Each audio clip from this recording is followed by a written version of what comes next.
Hello and welcome to Kalika classes. इस video में हम लोग कंडक्टर्स एंड इंसुलेटर्स के कंटिन्यूड पार्ट के बारे में जानेंगे। पिछली वीडियो में हमने ये देखा था कि जो कंडक्टर्स होते हैं उनका क्या नेचर होता है कि अगर आप उनके सरफेस पे कहीं से भी इलेक्ट्रॉन्स या चार्जेस को प्रोवाइड करते हैं तो वो क्या होता है, उसके चारों तरफ डिस्ट्रीब्यूट हो जाता है। और जब आप इंसुलेटर पे कहीं पे भी आप चार्जेस रखते हैं तो वहाँ पे क्या होता है, वो वहीं पे स्थिर रहता है, वो कहीं पे भी डिस्ट्रीब्यूट नहीं होता है। तो एक हम लोग एक डेली एग्जांपल देखेंगे, डेली लाइफ एग्जांपल। जैसे बचपन में भी खेल खेल करते हुए आदमी बहुत बार करता ही है कि पेन लिया और उसे रब करा, या कंघी लिया उसे अपने ड्राई हेयर पे रब करा, और रब करने के बाद क्या करते हैं, चलो मैं तुम्हें जादू दिखाता हूँ। भाई जादू क्या है? तो जादू ये है कि मैं अपना ड्राई हेयर पे एक प्लास्टिक का पेन लूँगी या कॉम्ब लूँगी, यानी कि कंघी जो लूँगी, और उसे रगड़ूंगी और उसे क्या कहूँगी, थोड़े थोड़े छोटे छोटे कागज़ के टुकड़े लूँगी और कहूँगी कि लो पकड़ो, इसे सटा कर देखो, देखो तुम सट रहा है, देखो ये जादू है।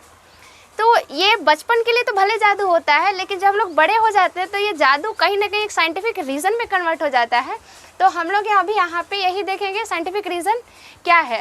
तो जब आप उस कॉम्ब को या जो प्लास्टिक पेन है उसे लेके अपने ड्राई हेयर पे रब करते हैं, उसके वजह से वो जो प्लास्टिक का पेन होता है या कॉम्ब होता है वो क्या होता है, इलेक्ट्रीफाइड हो जाता है। कहने का मतलब कि उसके एक एंड पे चार्जेस का अपीयरेंस हो जाता है।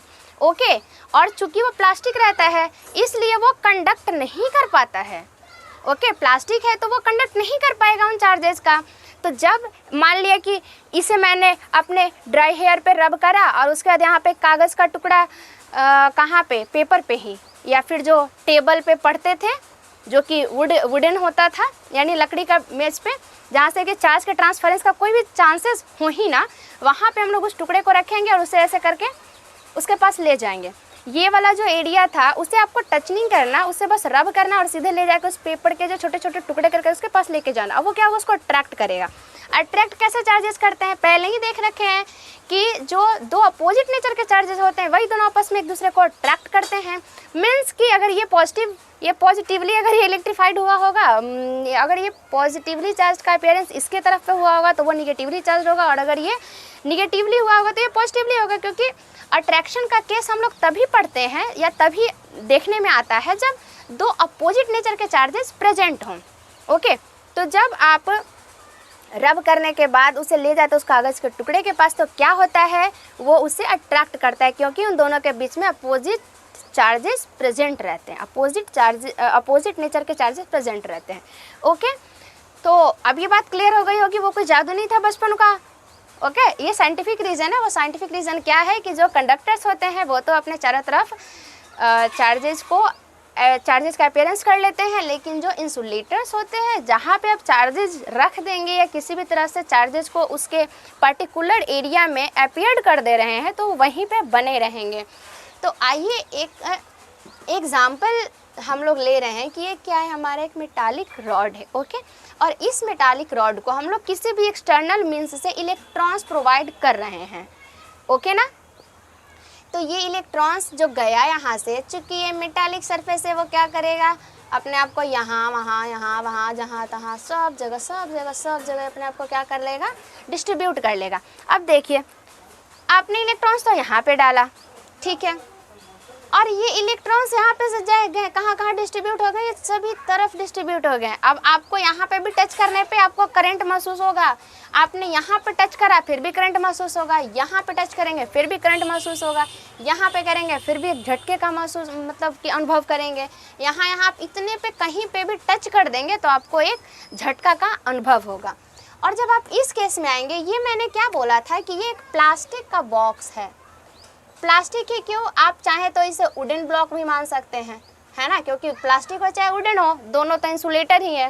तो जब आप इसमें इलेक्ट्रॉन्स को यहाँ पे रखेंगे ना, यहाँ पे रख दिए तो क्या हो जाएंगे, आप यहाँ पे टच करें नो इफेक्ट, यहाँ पे टच करें नो इफेक्ट, कोई झटका नहीं लगने वाला, यहाँ पे रखें नो इफेक्ट, यहाँ पे रखें नो इफेक्ट। जैसे ही आप यहाँ पे अपने उंगली को या किसी भी ऐसे चीज़ को ले जा रहे हैं जो कि चार्जेस के अपीयरेंस को बता सकता है, तो जैसे ही आप यहाँ पे ले जाएंगे बोल देंगे yes charges are present here. Okay, means charges यहाँ पे प्रेजेंट हैं। तो अभी तक आपने क्या देखा कि जो मेटालिक चीज़ें होती हैं जो कि कंडक्टर्स होते हैं वो इलेक्ट्रॉन्स का फ्लो करते हैं, that is why electricity produce होती है। जैसे देखिए कि आप कोई लाइव वायर है, ठीक है, जिसमें से लाइन का सप्लाई हो रहा है, तो जो वायर्स यूज होते हैं लाइन देने के लिए वो तो कंडक्टर्स होते हैं ना। तभी तो आपके घर से मान लीजिए यहाँ से एक लाइन से 3-4 घर है, तो एक घर क्या करेगा, अपना टोकन फंसाया, ले लिया अपना लाइन, दूसरे घर वाले क्या करेंगे, उसके टोकन में से भी उससे खींच तो नहीं सकते हैं, लेकिन वो जो लाइन जा रही है, जो वायर जा रही है, उसी में से वो भी टोकन फंसा के अपने घर में ले सकते हैं। इसका सीधा सा मतलब क्या है कि वो यहाँ पे हो, चाहे यहाँ पे हो, चाहे यहाँ पे हो, वो सभी जगह चार्जेस का अपीयरेंस है, तभी तो आप कहीं से भी ले रहे हैं ना। तो ये कंडक्टर्स के गुण होते हैं। और इंसुलेटर्स के गुण क्या होते हैं कि वो जहाँ पे भी आप चार्ज को रख देंगे वो वहीं पे रहेगा, ठीक है। तो ये पॉइंट करने वाली बात है। अब हम लोग आते हैं अर्थिंग और ग्राउंडिंग के बारे में। हम लोग अर्थिंग कहाँ पे करते हैं और ग्राउंडिंग कहाँ पे करते हैं। अर्थिंग की बात जब भी आती है तो सबसे पहले जब घर में जब लाइन का जो बोलते हैं जनरल लैंग्वेज में कि तार टना रहा है, तो सबसे पहला हम लोग काम क्या देखते हैं कि भाई अर्थिंग लगा दो उसमें। अर्थिंग क्यों चाहिए? ऑब्वियस सी बात है, सेफ्टी के लिए चाहिए। तो सेफ्टी किससे चाहिए?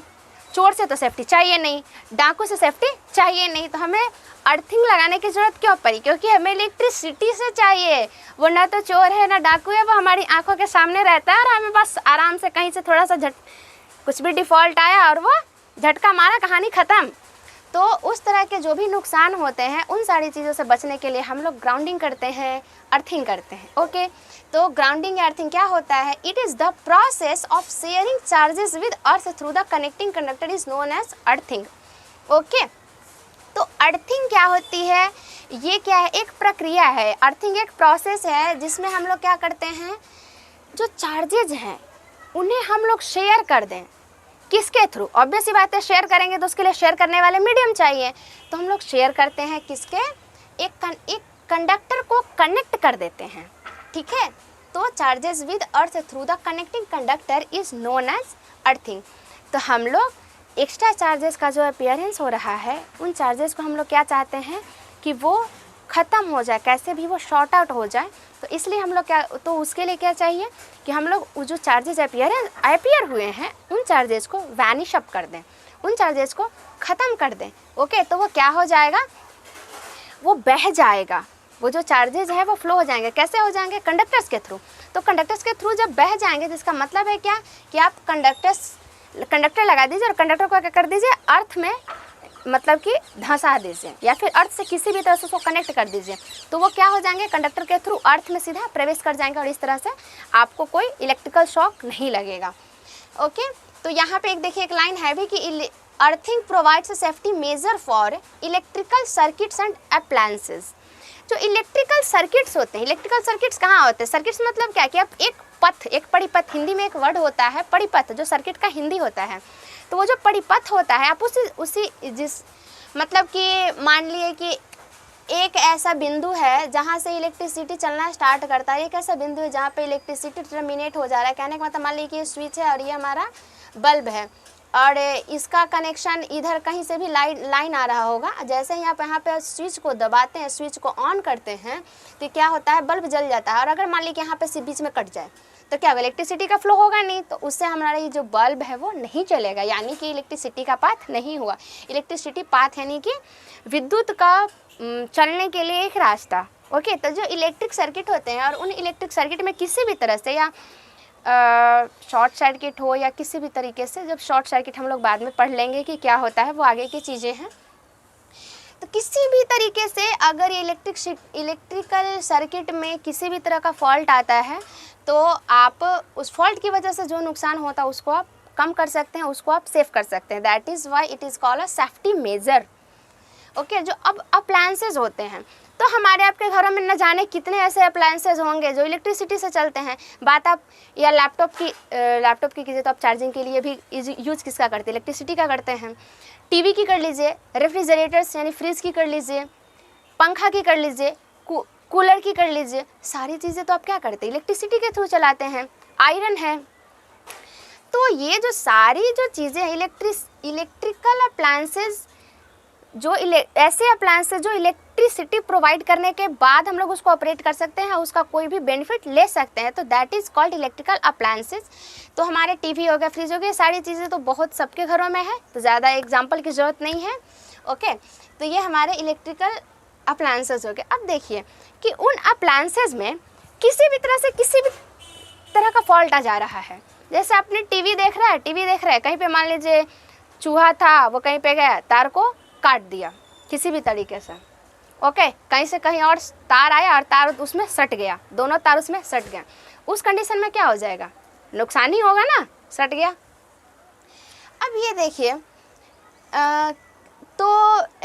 इन चीज़ों से बचने के लिए हम लोग करते क्या हैं? तो ये जो एक मेटालिक प्लेट होता है, देखिए जैसे हम लोग अर्थिंग की बात करते हैं ना, तो सबसे पहले हम लोग चलते हैं कि हमारे घरों में जो इलेक्ट्रिकल सप्लाई आता है, जो इलेक्ट्रिकल पावर हमारे घरों में आते हैं, वो कैसे आते हैं? 3 वायर्स होते हैं, है ना। एक लाइव होता है, एक न्यूट्रल होता है, एक अर्थ होता है। एक ऐसा वायर होता है जिसे हम लोग को अर्थिंग देना रहता है, तो अर्थिंग करने में हम लोग क्या करते हैं, एक वायर जो अर्थ वायर होता है उसे उठाते हैं और एक मेटालिक प्लेट, ठीक है, मान लिए कि ये मेटालिक प्लेट है और इसको हम एक थिक वायर से जोड़ देते हैं और इसको हम लोग अर्थ वायर से उसको कनेक्ट कर देते हैं। और ये कहाँ पे चला जाता है? ये ज़मीन के अंदर हम लोग इसको बरीड कर देते हैं, यानी कि ज़मीन के अंदर इसको गाड़ देते हैं, ठीक है, गाड़ देते हैं। तो ये क्या होता है, जो अगर ये इलेक्ट्रिसिटी इसके थ्रू होकर अर्थ में चला जाता है, ठीक है, क्योंकि जो हमारा अर्थ वो क्या है, कंडक्टर है, तो वो चला जाता है। यहाँ पे हमने अर्थिंग प्रोवाइड कर, अर्थिंग प्रोवाइड करने के लिए क्या करते हैं, एक मेटालिक थिक यानी कि मोटा मेटालिक प्लेट लेते हैं, उसमें एक थिक वायर लगाते हैं और उसे अर्थ वायर से कनेक्ट कर देते हैं। ओके, हाँ, अब आइए देखते हैं कि जो ये 3 वायर्स में से एक बचा लाइव और एक न्यूट्रल वायर्स। तो लाइव वायर होता है वो भी इलेक्ट्रिसिटी को कंडक्ट करता है, और जो न्यूट्रल रहता है इलेक्ट्रिसिटी उसमें रहता तो है लेकिन वो न्यूट्रल रहता है। ओके, मीन्स ये थोड़ी डिटेल की बात होगी, थोड़ी आगे की बात होगी, क्योंकि 3 फेजेस सप्लाई जब पढ़ेंगे तो ये बाकी बातें बहुत बात की हैं, लेकिन अभी के लिए बस इतना याद रखिए कि लाइव वायर और न्यूट्रल वायर जो होते हैं वे इलेक्ट्रिसिटी को कंडक्ट करते हैं, और जो अर्थिंग वायर होता है उसे हम लोग अर्थ करते हैं, ठीक है। तो इसके बाद जो हमें कोरिलेट करना था यहाँ से, अर्थिंग से और सेफ्टी मेजर, और इससे ये जो अर्थ देख रहे हैं, लाइव देख रहे हैं, और ये देख रहे हैं यहाँ पे, और ये सेफ्टी मेजर से, इसे हम लोग कैसे कनेक्ट करेंगे?